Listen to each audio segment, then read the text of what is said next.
Hi guys, this is Alea Jan and welcome back to my YouTube channel. So for today's video, ano nga ba yung gagawin mo kapag na-terminate ka as domestic helper dito sa Hong Kong?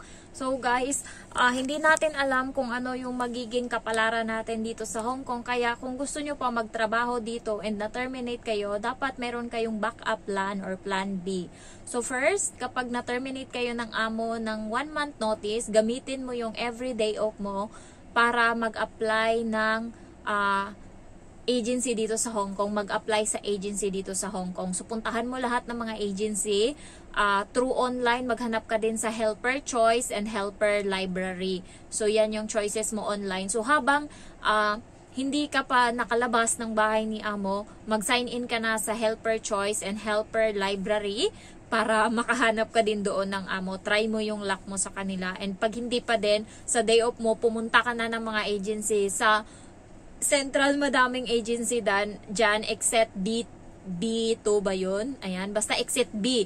Ayan, nandyan na katabi ng Baleno ba yun na ano, meron dyan ang mga flyers, nagbibigay ng flyers yung anong agency ba yung nandyan sa ano. Pero marami yan dyan guys, sa may Central, exit B. Tanungin mo lang yung mga domestic helper na nandyan, yung mga Pinay na nakatambay-tambay dyan, alam nila yan kung saan yung mga agency na pwedeng applyan as domestic helper sa Hong Kong.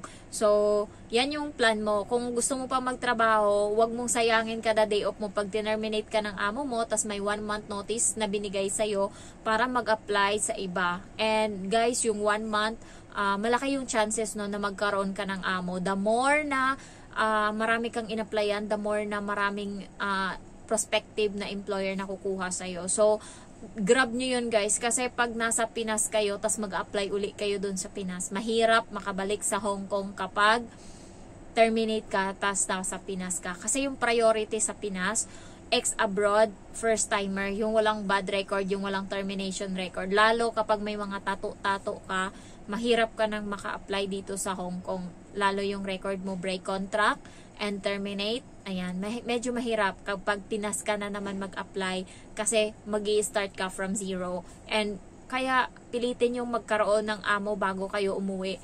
Aside sa 1 month na notice na binigay ng amo nyo, meron pang another 14 days na palugit sa inyo para makaano. So, additional yon.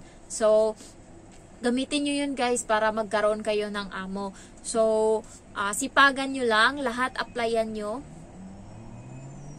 Akala ko nandyan na yung amo ko. Lahat applyan nyo, lahat i-grab nyo talaga, and pilitin nyo talagang magkaroon ng amo. Try nyo humanap online, maraming naghahanap sa Helper Choice and Helper Library. Pwede ka makapili doon, meron doon mga kano na mga amo. Ingat lang kasi may iba na salbahe daw. So kailangan yung feeling mo, malakas yung instinct mo na parang swertehin ako dito. So yun, push mo.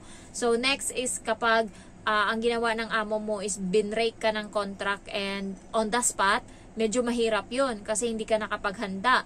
Ang gagawin mo, kapag medyo natutunugan mo na medyo ganun na nga yung gagawin sa'yo, unahan mo na, mag-apply ka na sa iba.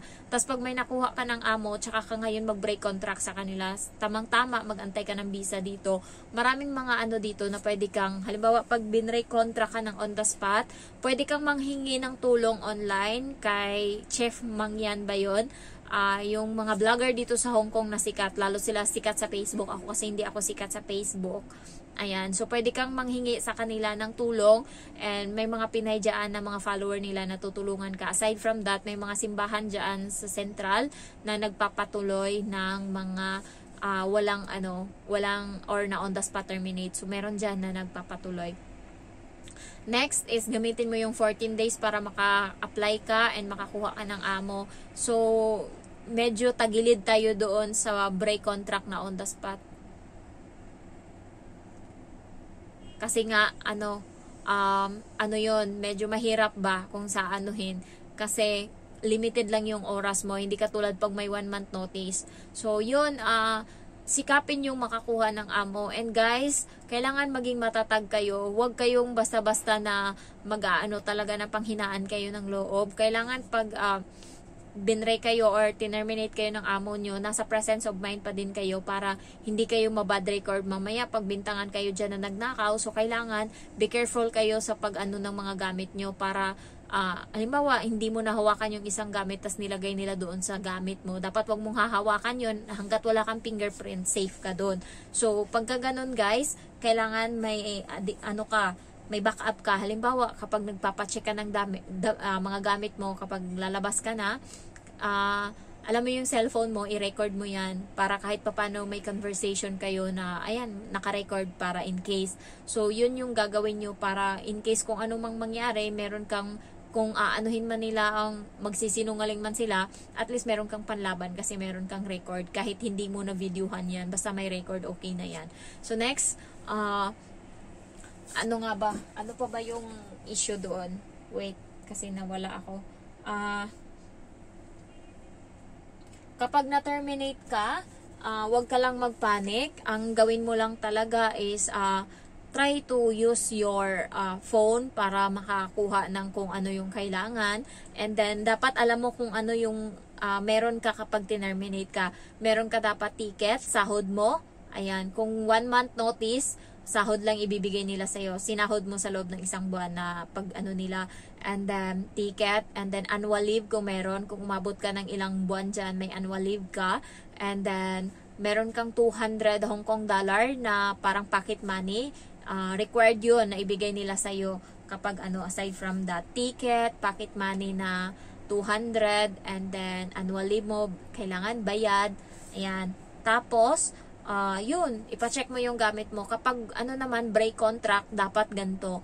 Halimbawa, ako is every 2 yung sahod ko. So, ang petsa ngayon is 11 na ba? Hindi ko alam. So, try lang natin sabihin 11 na ngayon. So, meron akong 9 days na natira na kailangan nilang bayaran yon pag in on the spot nila ako. 9 days na babayaran nila. Tapos, additional 1 month na babayaran nila isang buong sahod ko kasi in on the spot nila ako ng break contract. So, nasa low yun.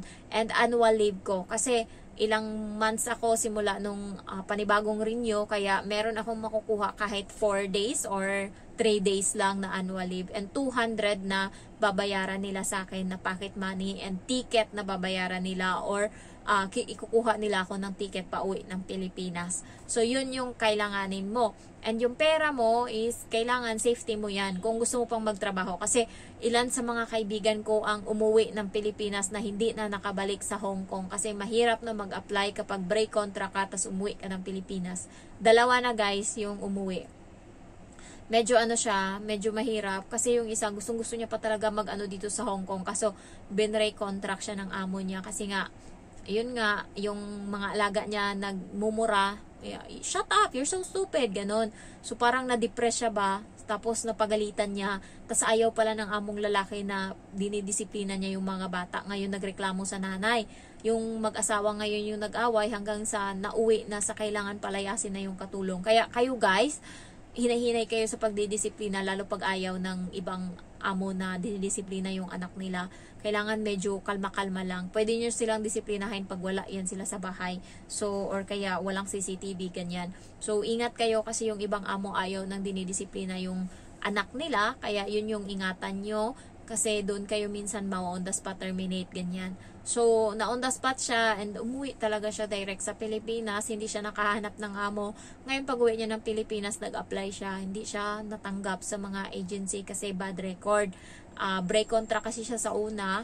Tapos, terminate siya on the spot sa pangalawa. And ngayon, wala na. So, hindi na siya naka-apply. Nandun na siya sa Pilipinas. Buti na lang kamo, natapos niya yung bahay niya. Medyo okay naman yung ano niya doon sa Pilipinas. May pundar naman siya kahit papano. Kaya kailangan pag OFW kayo, alam nyo na hindi steady yung buhay natin dito, hindi permanently. Kailangan meron tayong konting ipon kasi in case na ano man mangyari, may mahugot tayo. Ako, sa totoo lang, yung ipon ko ngayon, magkano na lang natira, sobrang konti. Kasi yung kapatid ko nang hiram sa akin ng 35,000 para sa bahay na pinagawa niya. So, pero maganda na yung bahay niya kasi may bubong na yung kasama yung tindahan namin. So, may bubong na. And then, buti na lang kamo kasi yung mga materials ko na sobra nung pagpagawa ko ng bahay, siya yung gumamit. So, nakasave siya kahit papano.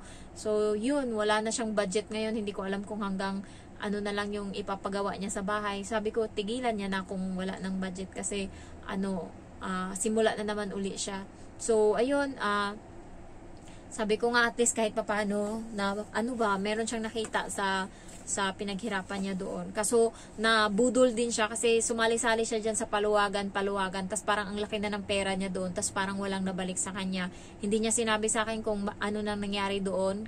Kasi kaya sabi ko sa kanya, kaya mo namang mag-ipon ng sayo, bakit kailangan mo magpaluwagan-paluwagan? So, yan yung nangyari sa'yo ngayon. Decision mo yan, tapos ngayon na nag-anuhan na, gusto mo ipasingil sa akin yung may ano ng paluwagan. Sabi kong ganun sa kanya. So, sayang yun, malaking halaga din. Sabi niya, 100,000 daw yung kukunin niya doon, pero parang naalimunaw na, nawala na ata.